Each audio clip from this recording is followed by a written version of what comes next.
ఓం మహాగణాధిపతయే నమః. ఓం గురుభ్యో నమః. ఓం శ్రీమాత్రే నమః. మనం ఈరోజు మీరు జన్మించినటువంటి లగ్నం నుంచి మీకు వేటి మూలంగా ధనయోగం వస్తుంది, అదేవిధంగా ఇది మనం చెప్పుకునేటువంటిది జనరల్గా. ఉదాహరణకి మేషంలో పుట్టారు, లేదా వృషభ లగ్నంలో మీరు పుట్టినప్పుడు వృషభ లగ్నం ఉంది, లేదా మిథున లగ్నం ఉంది, కర్కాటక లగ్నం, అలా దాన్ని బట్టి సెకండ్ లార్డ్ ఎవరు, ఆ గ్రహం ఎటువంటి ధనయోగాన్ని ఇవ్వడానికి ఎలిజిబుల్ అయింది, సెవెంత్ లార్డ్ ఎవరు, అంటే ధనం ఎందుకు మీకు నిలబట్టడం లేదు, అదేవిధంగా మీకు జాతక చక్రంలో వ్యాపారం మూలంగా ధనయోగం ఉందా, లేదా ఉద్యోగ రూపంలో ధనయోగం ఉందా, మీ లగ్నానికి ఎటువంటి మహాదశలు వస్తే ధనయోగంగా మారతాయి అనేటువంటి అంశాలని చెప్తుంది నేనైనప్పటికీ కూడా చెప్పిస్తుంది సాక్షాత్ లలిత అమ్మవారిగా భావిస్తూ ఒక్కొక్క లగ్నం గురించి తెలుసుకుందాము. అదేవిధంగా అసలు వ్యాపార యోగం కనుక ఉన్నట్లయితే ఏ గ్రహం ఏ గ్రహంతో కలిస్తే ఎటువంటి వ్యాపారాల్లోకి వెళ్తారు, ఎటువంటి సమయాల్లో వ్యాపారాల జోలికి వెళ్ళకూడదు, ఎటువంటి సమయాల్లో వ్యాపారాలకు వెళ్తే బాగుంటుంది అనేటువంటి విషయాలు కూడా నేను చివరిలో చెప్తాను. వీడియో చివరి వరకు చూడండి. సింహలగ్నము, సింహరాశి. సింహం వారి కనుక చూసుకుంటే సింహము వారికి యూనిక్నెస్ అంటారండి. ఒక అడవికి రాజు ఎలా అయితే ఒక అడవిలో ఎవరిని మనం రాజుగా భావిస్తామంటే సింహం. కాబట్టి వాళ్ళు ఏ ప్రొఫెషన్లో ఉన్నా, ఏ రంగాల్లో ఉన్నా ఒక యూనిక్నెస్ని క్రియేట్ చేయాలనేటువంటిది వాళ్ళ లక్ష్యంగా ఉంటుంది. అయితే మీకు ధనాధిపతి ఎవరు? బుధుడు కదండి ధనాధిపతిని. వ్యాపారం చేసేస్తాను అనుకోవడానికి లేదు. ఎప్పుడు కూడా బుధుడు బాగుంటేనే వ్యాపారం చేయాలి.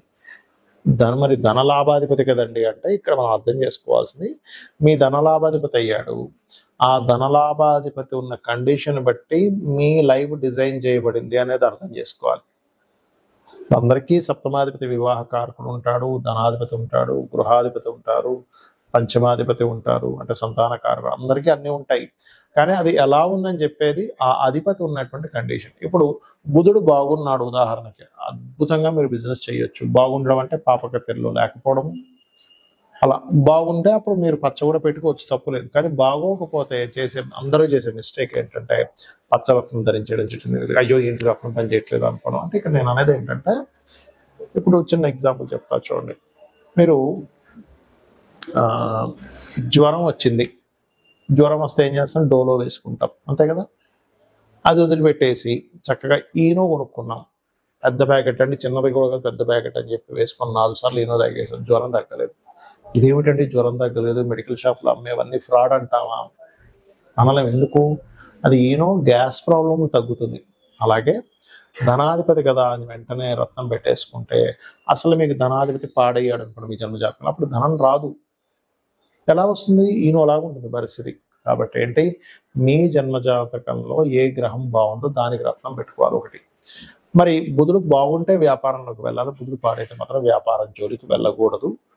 ఇక్కడ ఏంటంటే బుధుడు బాగున్నాడండి, ధనం వస్తుంది, కానీ ధనం నిలబట్టడం లేదంటే ఇక్కడ మరలా అగైన్ శనిని చూసుకోవాలి, శాటర్న్ని బలపరుచుకోవాలి. ఎప్పుడు కూడా ఏంటంటే, ఇప్పుడు చూడండి మనకి ఒక టెస్ట్ చేస్తారు, బాడీలో ఏవి తగ్గాయి, ఫలానా వైటమిన్ B12 తగ్గిందండి, B3 తగ్గిందండి, B6 తగ్గిందండి అని చెప్తుంటారు, B9 తగ్గిందండి అంటుంటారు. అంటే ఏమిటి?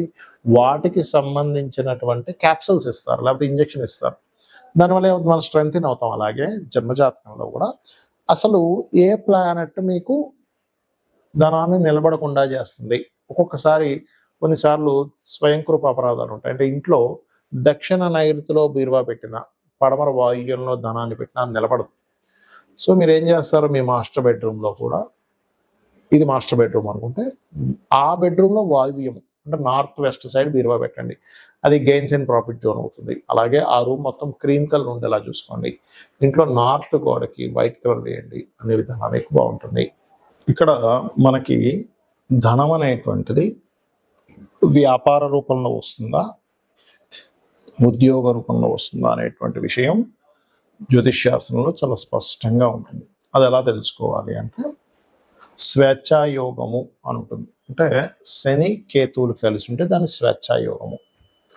అది జన్మజాతకంలో 159 యాక్సెస్లో ఉండొచ్చు, లేనట్లయితే రాశి చక్రంలో ఒకే దగ్గర కలిసి ఉండి, లేదా ఒక్కొక్కసారి ఒకే రాశి సంబంధాలు అంటారంటే అది తక్కువగా పనిచేస్తుంది. అంటే వృషభం, తుల చూడ్డానికి షష్టాష్టకాల్లో ఉన్నప్పటికీ, అదేవిధంగా మేషము, వృశ్చికము, మకరము, కుంభము, ధనస్సు, మీనము, మిథునము, కన్య, ఆ, కర్కాటక, సింహరాశుల్లో ఉంటే కూడా అది కొంత కనెక్టివిటీ ఉంటుంది. అయితే 1, 5 అండ్ యాక్సెస్లో కలిసినప్పుడు స్వేచ్ఛాయోగం. అప్పుడు అలాంటి వారికి ఏంటంటే ఉద్యోగం మీద ఇంట్రెస్ట్ ఉండదు, వ్యాపారం చేయాలనే ఉంటుంది. కాకపోతే ఈ కాంబినేషన్ ఉన్నప్పుడు కొన్ని ఆటంకాలు కూడా లైఫ్లో జరుగుతాయి.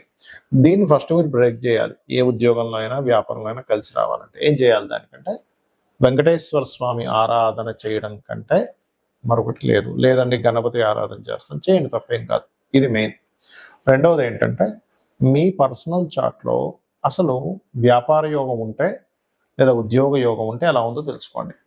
ఉద్యోగ యోగం ఉంది, వ్యాపార యోగం లేదు. అలాంటప్పుడు కొంతమందికి ఉద్యోగం ఇక్కడ ఉండి మీరు పుట్టిన ప్రదేశము, మీరు పెరిగిన ప్రదేశము, మీరు చదువుకున్న ప్రదేశాల్లో రాదు ఓసారి. ఎందుకు రాదు అంటే వారికి 2, 12 అది కొన్ని యోగాల్లో అది మంచి యోగం కాదని చెప్పారు. కానీ ఇప్పుడున్నటువంటి సమాజంలో అందరూ విదేశాలకు వెళ్ళి సంపాదించుకునేటువంటి రోజులు మనకు నడుస్తున్నాయి. కాబట్టి సర్వసాధారణంగా 2, 12 అంటే విదేశీ ధనయోగంగా మారింది ఇప్పుడు. కాబట్టి 2, 12 కాంబినేషన్ ఉన్నట్టు 2వ అధిపతి 12వ అధిపతి కలిసి ఆ పోర్ట్ఫోలియోలు కనుక బలంగా ఉండి ధనయోగం బలంగా ఉంటే వీళ్ళు విదేశాలకు వెళ్ళడం ద్వారా సెటిల్ అవుతారు, కానీ దగ్గరగా సెటిల్ అవ్వరు. ఎందుకంటే విదేశాలకు వెళ్ళే అంత స్తోమత లేదు, మరి ఎలాగా అనుకునేటువంటి వారు ఉన్న స్టేట్ మారడం, ఉన్న ప్రదేశం మారితే అప్పుడు మీకు బాగుంటుంది. అదేవిధంగా 9, 10 కాంబినేషన్ ఉంది, టీచింగ్ జాబ్స్లోకి వెళ్ళడం. అలా మీకు ఎప్పుడైనా సరే ఒక ఏజ్లోనే అంటే ఒక 9th, 10th ఈ ఏజ్లో ఉన్నప్పుడు, ఇంకా చిన్నప్పుడే కూడా మీరు కనుక జాతకం చూసుకొని జనరల్గా జ్ఞానాన్ని పెంచుకోవడానికి చదువుకునే చదువులు వేరు. మీరు ఫలానా ప్రొఫెషన్ తీసుకుంటాను అన్నప్పుడు దానిలో ధనయోగం ఉందా లేదా అన్నప్పుడు మీ ధనాధిపతి ఏ ప్రొఫెషన్ కనెక్ట్ అయి ఉన్నాడో తెలుసుకోవాలి. అప్పుడు మీకు ఉదాహరణకి కుజుడితో సంబంధాలు కలిగి ఉన్నాడు, అప్పుడు IPS, IAS, మన ఏదైతే మనకి చూడండి పోలీస్ డిపార్ట్మెంట్ ఇట్లాంటి వాటిల్లోకి వెళ్తే మీకు కెరియర్ అనేది బాగుంటుంది. లేదా దశమాధిపతి ఎలా ఉన్నాడు, లేదా D10 చార్ట్, దశాంశ చక్రము అంటారు. ఆ యొక్క D10 చార్ట్లో దశాంశ చక్రంలో ఈ దశమాధిపతి ఏ గ్రహంతో బలంగా ఉన్నాడు అది ఇన్ డీటెయిల్డ్గా చూసేది. అంటే టైం ఎక్కడా కూడా తప్పు ఉండకూడదు. పర్ఫెక్ట్ టైం ఉన్న వాళ్ళకి మాత్రమే వర్గ చక్రాల్లోకి వెళ్ళాలి. ఈ రకంగా చూసుకోవాలి. అంటే మొట్టమొదటిగా మీకు ఇక్కడ ఉందా, విదేశాల్లో ఉందా, లేదా ఉన్న ఊరు మారితే ఉందా. ఇంకోటి ఏంటి, కొంతమందికి కొంత అంటే మొట్టమొదటి ఒక 2-3 సంవత్సరాలు కొంత డిస్టర్బెన్స్ ఉంటుంది. వెంటనే వాళ్ళు ఏం చేస్తారంటే అయ్యో నాకు ఉద్యోగం రావట్లేదు అని అనుకుంటారు. అలా కాదు. ఆ పర్టికులర్గా ఆ డిస్టర్బెన్స్ ఉన్నప్పుడు ఉండే మహాదశ అంతర్దశలకి దానం ఇచ్చుకుంటే అది క్లియర్ అయిపోయిందంటే 2-3 సంవత్సరాల తర్వాత ఆ వ్యక్తి చాలా టాప్ పొజిషన్లోకి వెళ్ళే టైం కూడా వస్తుంది. ఒక్కోసారి అది చెక్ చేసుకోవాలి. ఇక వ్యాపారం గురించి చూద్దాం. ఎంత వ్యాపారం చేస్తున్నారా కలిసి రావట్లేదు, ఎన్ని వ్యాపారాలు చేస్తున్నా కలిసి రావట్లేదు అంటే మొట్టమొదటిది మీరు ఎంచుకున్న వ్యాపారం మీకు సరైనటువంటిది కాదు. ఇది ప్రధానంగా గుర్తుపెట్టుకోండి. మీరు ఎంచుకున్నది సరైనటువంటిది కాదు. ఎందులో ధనం రావాలో అందులో వెళ్లకుండా రివర్స్లో వెళ్తున్నారని అర్థం. మరి దీన్ని వ్యాపార యోగం ఉందా లేదా మొట్టమొదటిగా మనం చెక్ చేసుకోవాలంటే వ్యాపార కారకుడు అంటారు బుధుడు. ఆ బుధుడు మీ జన్మజాతకంలో ఎలా ఉన్నాడు, పాపకత్తేరులో ఉన్నాడా, ఎన్ని వ్యాపారాలు చేసినా మీకు ఏదో కొంతకాలం కలిసి వచ్చినగా వస్తుంది, తర్వాత నష్టపోతుంటారు, మళ్ళీ అప్పులు తెస్తారు, మళ్ళీ వాటిని తీర్చుకుంటూ ఉంటారు, అలా అమ్ముతారు, దెబ్బతారు, ఇలా నడుస్తూ ఉంటుంది. అలా కాదండి, బుధుడు చాలా బాగున్నాడు, ధనాధిపతి బాగున్నాడు, లాభాధిపతి బాగున్నాడు, ఆలోచన స్థాన కారకుడు బాగున్నాడు, సప్తమాధిపతి బాగున్నాడు, అప్పుడు ఖచ్చితంగా బాగుంటుంది. అంటే ఏమిటి, ఇక్కడ మీ జన్మజాతకంలో కనుక సప్తమాధిపతి బాగుంటే పార్ట్నర్షిప్స్ ద్వారా మీరు వ్యాపారాలు యోగిస్తాయి. అలా కాదండి, వ్యాపార కారకుడు బుధుడు లేదా ధనాధిపతి ఏ గ్రహంతో కలిసి ఉన్నాడో చూసుకోండి. ఉదాహరణకి వరుసగా ఒక్కొక్క గ్రహాన్ని తీసుకుంటే మీకు రవి గ్రహంతో కలిసి ఉన్నాడు, మెడికల్ ఆరోగ్యాన్ని ఇచ్చే దాంట్లో బాగా కలిసి వస్తుంది. మెడికల్ షాప్ కావచ్చు, హాస్పిటల్స్ కావచ్చు, మెడికల్ రిలేటెడ్ ఆరోగ్యాన్ని ఇచ్చేటువంటి న్యూట్రిషన్స్ కావచ్చు, మీరు చేసేటువంటి ఏ వ్యాపారమైన ఆరోగ్యానికి సంబంధించింది ఖచ్చితంగా బాగుంటుంది. చంద్రుడితో కలిసి ఉన్నాడు, టూర్స్ అండ్ ట్రావెల్స్, అయితే ఇక్కడ శుక్రుడు కూడా బాగుండాలి. టూర్స్ అండ్ ట్రావెల్స్ లేనట్లయితే ఫుడ్ రిలేటెడ్ బిజినెస్లు, మెడిటేషన్ సెంటర్స్, ఆహ్లాదాన్ని కలిగించేటువంటిది, బట్టల షాపులు, ఇవన్నీ కూడా బాగుంటాయి. కుజుడితో కలిసి ఉన్నాడు, అలాంటప్పుడు ఏంటి సెక్యూరిటీ సర్వీసెస్ లేదా పెద్ద పెద్ద మిషనరీస్ లేదా అగ్నికి సంబంధించిన గ్యాస్ రిలేటెడ్ అంటే ఏదైనా సరే మిషనరీ పవర్ రిలేటెడ్ సంబంధించిన బాగుంటాయి. ఈ పవర్ రిలేటెడ్ సంబంధించిన దాంట్లో రవి గన కనెక్టివిటీ అయితే అప్పుడు ఏమవుతుందంటే సోలార్ ఎనర్జీస్ లాంటివి వాటి ద్వారా డబ్బులు వస్తాయి. మరి బుధుడే అయ్యాడండి మీడియేటింగ్, మార్కెటింగ్, డిజిటల్ మార్కెటింగ్, అడ్వర్టైజ్మెంట్లు ఇట్లాంటి వాటి ద్వారా వస్తుంది. గురువు కనెక్ట్ అయ్యాడు teaching related, guiding related, consultancy related. వీళ్ళతో ధనాధిపతి, లాభాధిపతి, సప్తమాధిపతి ఈ కలయికలు ఎంత బలంగా ఉన్నాయి. మంచి నీచభంగ రాజయోగం ఉంది, అద్భుతమైన స్టేజ్కి వెళ్తారు. లేదండి అంత పెద్దగా లేదంటే చిన్న వ్యాపారం ఏదో చేస్తూ బతుకుతారు. ఎందుకంటే వ్యాపారం అనేది రోజుకి ఒక 500,000 రూపాయలు సంపాదించేది వ్యాపారమే అవుతుంది. రోజుకి కొన్ని వందల కోట్లు టర్న్ ఓవర్ చేసేటువంటిది కూడా వ్యాపారమే అవుతుంది. అయితే వీళ్ళ యొక్క వ్యాపారం యొక్క బలం ఎంత ఉంది అనేది మహాదశ, అక్కడ ఉండేటువంటి గ్రహాల యొక్క కలయిక, అక్కడ పట్టినటువంటి యోగాన్ని బట్టి డిసైడ్ అవుతుంది. ఇక అదేవిధంగా శుక్రుడు కనెక్టెడ్, అందము, ఫ్యాషను, బ్యూటీ రిలేటెడ్ సంబంధించినవి, స్త్రీలకు సంబంధించినవన్నీ శుక్రుడు. అదేవిధంగా రవి బంగారానికి కూడా వస్తుంది, అది బంగారు వ్యాపారాన్ని రవి కూడా వస్తుంది. శుక్రుడు కొన్ని అందమైనటువంటి వస్తువులు ఇవన్నీ కూడా. శని కన్సల్టెన్సీ సెంటర్స్లో, ముఖ్యంగా జాబ్ కన్సల్టెన్సీ, లేబర్స్ని పంపించి వాళ్ళ ద్వారా ఇప్పుడు కొంతమందిని కన్సల్టెన్సీ కొన్ని ఉంటాయి. ఎలా అంటే వాళ్ళ దగ్గర నుంచి మనిషి మన దగ్గరికి వస్తాడు. ఆ వ్యక్తికి ఆయన ఇచ్చేది ఒక 20,000 అయితే మన దగ్గర 22,000, 23,000 తీసుకుంటాడు. ఆ 3,000 మార్జిన్ పెట్టుకుంటాడు లేబర్ సప్లైయర్స్ అలా. లేదా ఆయిల్ బిజినెస్లు, లేనట్లయితే ఐరన్ బిజినెస్లు, ఇవన్నీ శాటర్న్ ఇస్తాడు, గుర్తుపెట్టుకోండి.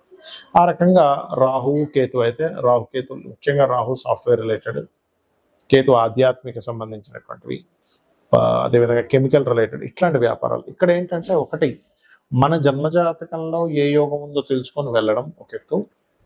అసలు ఏ యోగాలు లేవండి, చాలా ప్రాబ్లమాటిక్గా ఉందన్నప్పుడు అమ్మవారిని నమ్ముకుంటూ అమ్మవారి ఆరాధన చేసుకుంటూ ముందుకు వెళ్ళడం. జాబ్ రావట్లేదు, ఓం మాణిక్యముకుటాకార జానుద్వై విరాజితాయే నమః, లేదా ఓం శ్రీమాత శ్రీ మహారాజ్ని శ్రీమత్ సింహాసనేశ్వరే నమః. ఈ 2 నామాలు ఏది చేసుకున్నా మీకు జాబ్ అనేటువంటిది వస్తుంది. అయితే భక్తి శ్రద్ధలతో నమ్మకంగా చేసుకోవాలి. వ్యాపారంలో రాణించలేకపోతున్నాము, ఓం ఇంద్రగోప పరిక్షిప్త స్మరతోనాభజంగికాయే నమః అనే నామస్వామి ఖచ్చితంగా మీకు వ్యాపార అభివృద్ధిని ఇస్తుంది. శ్రీమాత్రే నమః.